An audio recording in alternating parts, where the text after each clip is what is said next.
invisible worm that flies in the night. Portia, a distraught young woman in her mid-20s, lay in a bed under the covers, an overhead light bulb having burned out several weeks beforehand, plunging her apartment into total darkness, excepting the springtime sunlight which streamed through the open window. Below her, 150 feet below, was a carpet of asphalt, the sidewalk surrounding a small private park, Gramercy Park. In front of her, figuratively if not actually, was the recent memory of a painful breakup, an abrupt end to a 10-year romance that was seemingly headed to the marriage altar. What would be on the agenda for today? Perhaps the laundry, which formed a mound in the center of the room, or would it be emptying the mailbox? That thankless error, long postponed, would have been an incomplete task, as the mailman had already forwarded items to the post office. A few half-filled cartons of Chinese food maintained an idle vigil in her refrigerator. Empty bottles of wine lay on the floor, pointing in every direction. Crumpled tissues were strewn throughout the apartment, soaked with bitter tears until they inevitably evaporated, leaving the triggering recollections intact. Friends had called Portia numerous times, knowing the outcome of her troubled relationship. It was therefore unfortunate that the telephone bill had not been paid in 3 months. For this reason, it was unknown to Portia that concerned friends and relatives had called. Conversely, there was no way of their knowing the emotional depths to which she had plummeted. The last time the telephone rang, in fact, was when her former boyfriend mistakenly dialed, assuming he was speaking to his new girlfriend. The result was miscommunication, brief and embarrassing. Now Portia was fully awake and peered over the edge of her blankets, taking emotional inventory of the 4 walls. Nearest to her was a collage of photographs from happier times. Opposite them were various diplomas, academic awards, and sports trophies, but Portia could only think of the woman she perceived to be on that horrible day, a dismal failure despite abundant personal achievements. On the far wall was a reproduction of William Blake's painting, The Ancient of Days, a mystical portrait drawing one's attention towards the biblical figure as well as towards an open window nearby. After a few moments of quiet introspection, Portia began to weep uncontrollably, unheard by any of her neighbors. Only one outcome seemed possible: suicide. Portia had heard that slitting one's wrists rarely produced the desired effect. There were no household poisons handy unless death by mouthwash could be assured. Perhaps spoilage of food in the refrigerator had spawned an overgrowth of bacteria, but this did not seem like a reasonable alternative. There was only one way to end her misery: a leap towards the sky, followed by the inevitable repercussions due to gravity. It was time for Portia to compose a suicide note. She was the editor of her college newspaper, so this would be relatively easy to write. Should it be handwritten or typed?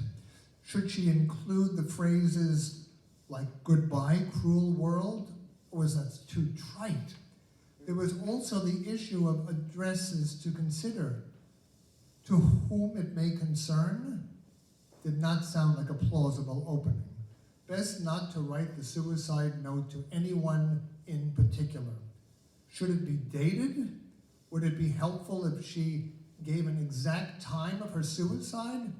Should she leave it alone on the table, the note, and seal it in an envelope to be opened in case of my death?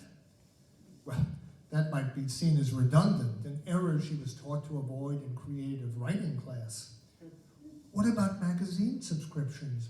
Portia did not want anyone charged unnecessarily if issues continued to arrive in future months. Perhaps she should call the subscription department of the individual magazines. But they might ask her, "Why are you canceling your subscription?" What could she say? Besides, the telephone was non-functional, bringing this problem to a rapid and unresolved end. Portia stood up for the first time that morning and walked towards the open window. She peered out slowly, first ahead at the awakening metropolis, and then downwards, where a large tree blocked her view of the sidewalk below. Portia could see the top of heads of people walking by. Children skipping to the playground, dogs following mysterious scents through the urban landscape.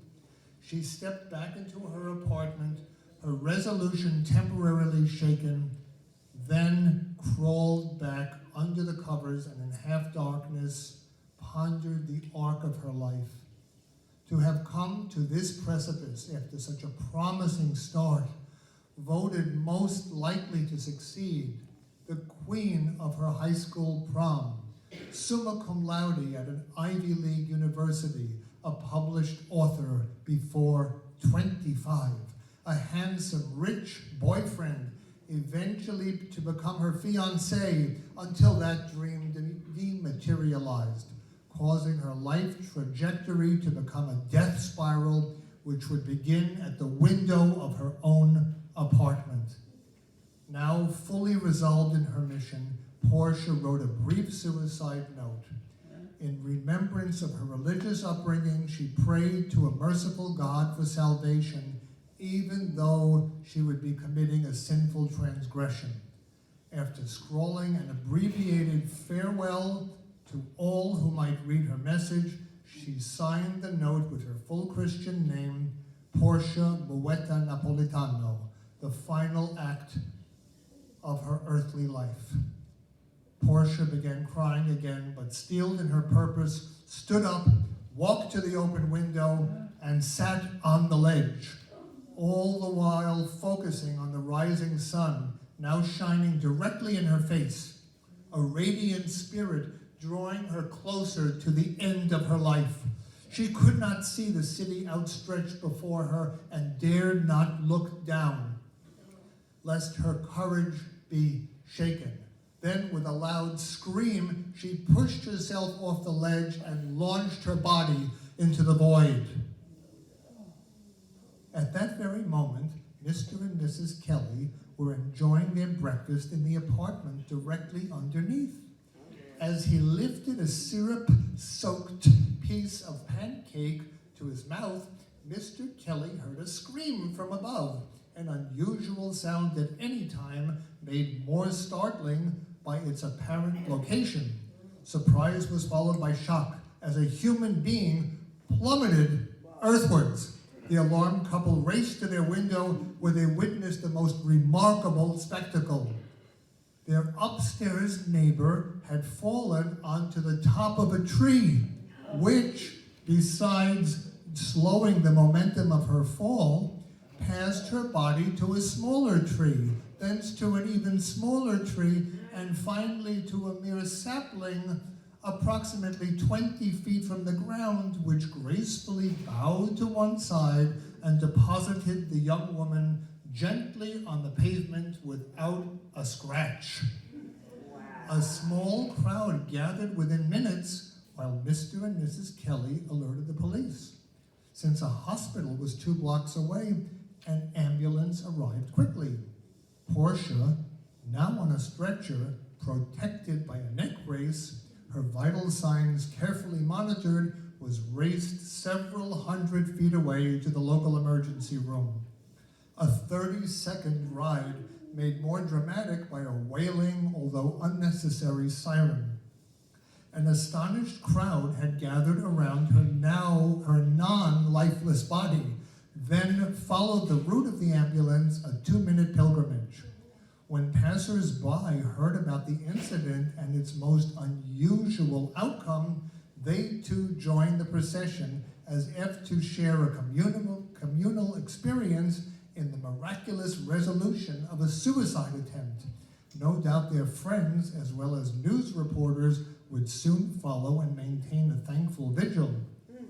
The entire staff of the emergency room rushed to Portia's bedside once she was carefully transferred. Academic physicians, seasoned medical technicians, registered nurses, and several bewildered patients could not believe their eyes, seeing a distraught individual having plunged 150 feet without any apparent or hidden injuries, her skin unblemished by the entire incident. At first, Portia seemed doubly upset. She still felt herself a failure, not only in life, but now even in death, specifically its absence. There were 20 staff members surrounding her stretcher, nurses and doctors asking repetitive, overlapping, and sometimes unintelligible questions. She had cheated death, or had death cheated her? The commotion and the excessively curious onlookers began to dampen her thoughts of a problematic past.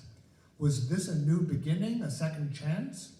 Portia began to cry, but were these tears of remorse or tears of happiness? She felt somewhat alone and frightened until she heard the voice of one of the orderlies. "Move away from her! Move away!